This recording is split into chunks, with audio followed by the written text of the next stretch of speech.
በጣም ብዙ ነገራቶች ነበሩ።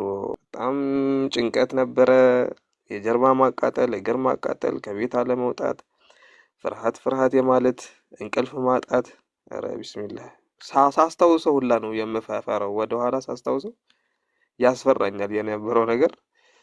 እንቅልፍ ሳልተኛ ነበር ሁላ ምተኛው የማነገው እና ኦኬ። በቃ አንተ ጋር ራሱ ደውዬ ብዙ ቀን በቃ በጣም ብዙ ቀን ሳወራህ ነበር ሁላ። እንዴት ነው ይሄ ነገር እንዴት ነው ፈራሁት፣ እንዴት ነው የሚጠቀመው ምናምን ብዬ ረመዳን አካባቢ ነበረ ልክ ሊገባ አካባቢ ሲል አልሐምዱሊላህ በዛው ብዙ ነገር ንቅል ብሎልኝ ነው የወጣልኝ። አሁን አልሐምዱሊላህ በጣም ጥሩ ላይ ነው ያለሁት እና ግን ሰው ይመስለኛል እ፣ ለመሞከር ያስፈራል መጀመሪያ አካባቢ ግን በሊላህ ብለው አላህን ተወኩል አድርገው ምንም ነገር ምንም ጉዳት የለውም። ይኸው እስካሁንም አለን አልሐምዱሊላህ።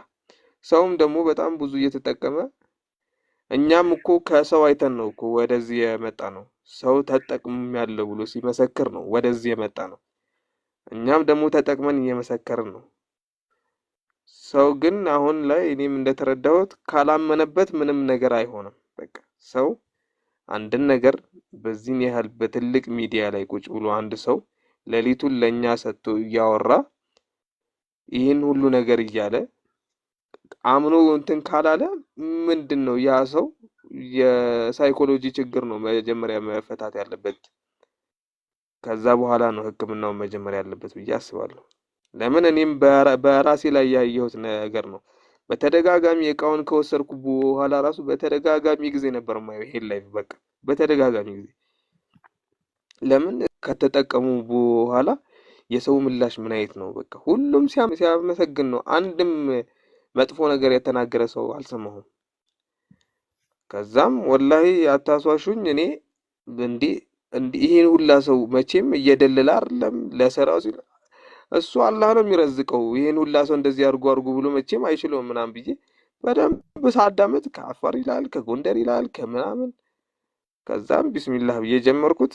ሳየው ወላሂ የመጀመሪያው ቀን ላይ ራሱ ያለው ለውጥ አይደለም። በቃ የመጀመሪያው ቀን አርጌው እንደወጣሁኝ ሰውነቴ ራሱ ቀሎኝ አረማመዴ ሁላ ነው የተቀየረው። እየቀለለኝ ሰውነቴ ማለት ነው።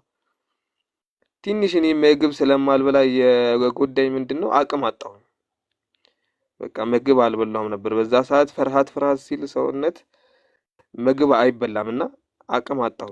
ያን ራሱ በተደጋጋሚ ጊዜ ነግሬ ምንድነው የሆነች ነገር አፍልተህ ጠጣበት እስቲ ምናምን ለጨጓራ ምናምን ብለኸኝ እሷን ነገር አፍልቼ እየጠጣሁ ከዛ በኋላ ምግብ አልሐምዱሊላህ በጣም ከፈተልኝ። ነገራቶች ሁሉ ወጡልኝ። ይሄ እኔ ስጨነቅ የነበረው በሌላ እንትን ሳይሆን በቃ ውስጤ ምንድን ነው ያለው ነው እንጂ ይሄ ሌላ ስፕሪንት ምናምን ይሄ መንፈስ ምናምን ይሄ እኛ እስቲክፋርና አንተ እንዳልከው ሰለዋት የምናበዛ ሰዎች እንደዚህ አይነት ነገር አያጋጥመንም። ወደፊትም አያጋጥመንም፣ አሁንም አያጋጥመንም ኢንሻአላህ። ያው የፍርሃቱ ይሄ ጉልበታችንን ሲይዘን ምናምን መገጣጠሚያችንን ሲያመን ምንድን ነው የሚል ነገር ጭንቀት ነው ውርር የሚያደርገን እና ያ ሁሉ ነገር ተፈቶ አልሐምዱሊላህ ጥሩ ነገር ላይ ነው ያለሁት።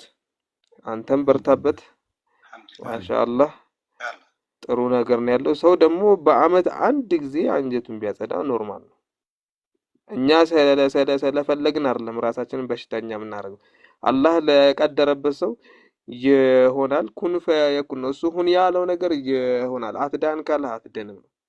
ትድናለህ ካለ ትድናለህ ነው። ይሄ ሁላ ሰው ድኖ ያ ሰውዬ የማይድንበት ምንም ምክንያት የለም ከአላህ አምሮ ውጪ። ስለዚህ ሰው አይደለም ይሄኛው በፊንጢጣ የሚወሰደውን አይደለም እንዴ የገባ እንደ ስኳር አይደል እንዴ የሚቅመው እየገዛ ሊያውም አንድ ነገርን እያስተካከለ አንድ ነገር የሚጎዳ መድኃኒት። ይሄ እኮ ምንም ነገር ሳይነካ ነው ይውጣል እየተባለ ያለው። ስለዚህ ልቦናውን አላህ ይስጠን። ነገሮችን ሰፋ አድርጎ ከብዙ አንግል ማየት የተሻለ ነው ብዬ አስባለሁ። ለቁርአን እንዴት ነው አሁን? ይሄ ወደ አካባቢ ንገረህ። ወደ አካባቢ የነበረው ሆድ መንፋት፣ ስፈት ግለጸው። አዎ ይሄ ሆድ መንፋት ምናምን ነበረኝ በጣም ድርቀት እና የሚባለው የምበላው ምግብ ራሱ ሳይፈጭ የሚወጣበት ሰዓት አለ ምናምን ነገር የሆዴ በቃ በጣም ሆድ መንፋት አለኝ። አሁን ራሱ ትንሽ ትንሽ አለኝ። እሱንም የሆነ ፋይበር ምግብ አትመገብ ነው ምናምን ምናምን ብልላ ሆኛልና ፋይበር ያለው ምግብ አትመገብ ያሉኛል። እና አሁን ላይ የሆነ እንጂ በዛን ሰዓት የነበረው ሆድ መነፋት ጋዝ በጣም አለኝ ምናምን እ፣ በጣም እቸገር ነበር። ትንሽ ምግብ እንደበላሁ ሙሉ ዝግት ነበር የሚያደርገኝ። አንድ ጉርሻ እንደጎረስኩ በቃ አለቅ የጠገብኩ ያህል ስሜት ነበር የሚሰማኝ እና በቃ ስንቀሳቀስም የመድከም ስሜት ነበረኝ። አቅም የለኝም ነበር። አልሐምዱሊላህ ከዛ በኋላ በሂደቶች ነው ደግሞ ነገራቶች መድኃኒት ቶሎ ይሰራል ማለት አይሆንም። የተረዳሁት ነገር እሱ ነው። አንድ ሁለት ሶስት ቀን ሳምንት ካለፈ በኋላ የመድኃኒቱ ስራ የዛኔ ነው የሚገባው። ምግብ መብላት ሲጀምር ነገሮች እየለቀቁ ሰውነቱ እየለቀቁ ሲሄዱ ሰው ግን የሚጠብቀው በአንድ ጊዜ የሚጠብቀው ነገር ዛሬ ተጠቅሞ ዛሬ ለለውጥ ማየት ይፈልጋል። የሆነ ነገር እንዲቀየርለት ነው የሚፈልገው እና እኔም በተረዳሁት መንገድ ነው አሁን እየነገርኳቸው ያለሁት። በቃ ያለው እውነታ ትክክለኛው ነገር ተጠቅሜ ያየሁት ነገር ይሄን ስለሆነ አልሐምዱሊላህ ለሱም አላህ እየጨመርለት ከሚለቃቸው እስቲ እንደውም ገብታችሁ የእሱ አካውንት ውስጥ ያለውን ከሚለቃቸው ነገራቶች አንዳንድ ነገሮችን እዩዋቸው እስቲ። አሁን እኔ ኸርባሊስቶችንም በጣም አደንቃቸዋለሁ። እነ ዮሐንስ ያፈራው ኑሩም አለ አሁን እዚህ ጋር ለምን ይሄን ነገር አላህ በቃ ለሰው ልጅ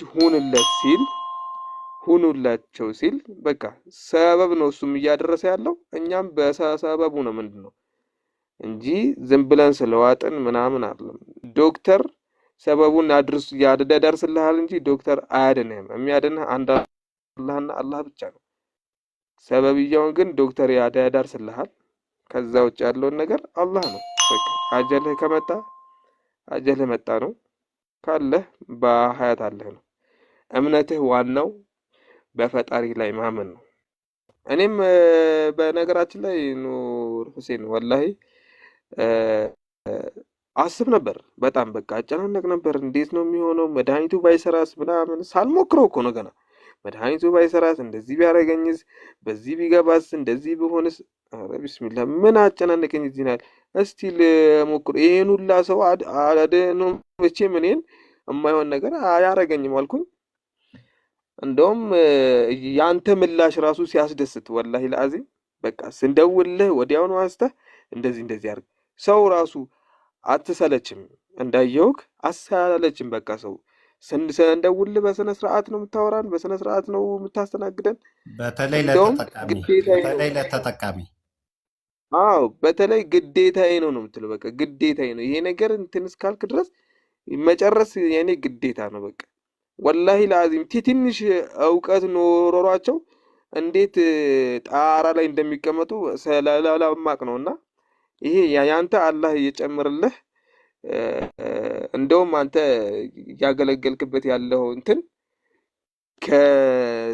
ከዚህ ከሰዋዊ ምርቃቱ ውጪ በአላህ ዘንድ ትልቅ ቦታ የሚያሰጥ ነው። ያላ ያ ረብ ለምን ብዙ ሰው የተጨናነቀበትን ነገር አላህ እንደ ሰበብያ ይሄን ነገር ሳሳተዋል። ይሄን ጉዳይ ስፈታላቸው ሰው በብዙ ሚሊዮን ብር በቃ አውጥቶ ያገኘው የሚችለውን ሕክምና በትንሽ ነገር ስትፈታለት ማመስገን ስለማያውቅ ነው። አመስግኖ አለንም ግን ሰው ዝም ብሎ አልሐምዱሊላህ ቢያመሰግንም ችግር የለውም። ከዚህ እንኳን እንማር ቢያንስ እንኳን ትንሽ።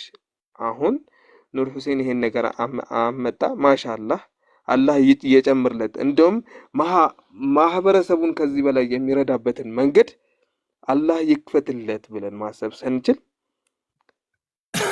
ይሄ እንደዚህ ነው፣ ሌላ አጋጭር ይወጣል፣ በዛ በኩል እንደዚህ ነው፣ ይሄን ነገር አታርጉ ምናምን ከባድ ነው። ብቻ ብዙ አላውራ።